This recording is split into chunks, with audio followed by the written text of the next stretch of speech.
Hey everyone, it's Dr. Walker. Let's look at this example from video 88 on wave on a string.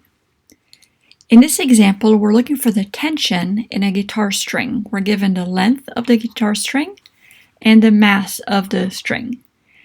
It's going to play the note G with a frequency of 396 hertz. That's the frequency. Assume that the wavelength of the note will be 2 times the length of the string. So musical instruments produce standing waves, and we're going to learn about them soon.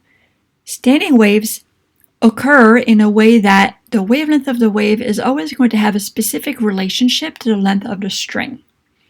Since we haven't learned about it yet, that's why we're given that in this case the wavelength is equal to 2 times the length.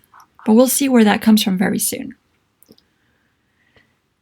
We're trying to find a tension, and we know that the speed of the wave on a string is the square root of the tension over the linear mass density. We just learned this equation. So all we need to do is solve for tension.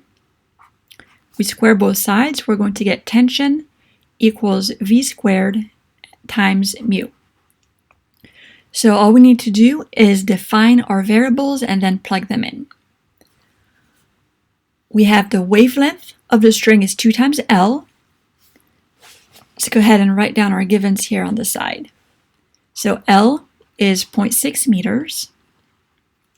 The wavelength is 2 times that, or 1.2 meters. The mass is 1.4 grams, but we can convert that to kilograms. Divide by 1,000, 0.0014 kilograms. The frequency is 396 hertz. And now we have everything that we need to plug in.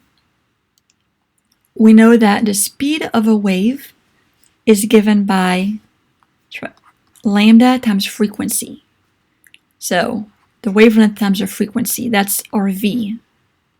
So we square that, and then we know that the mu, the linear mass density, is the mass per length.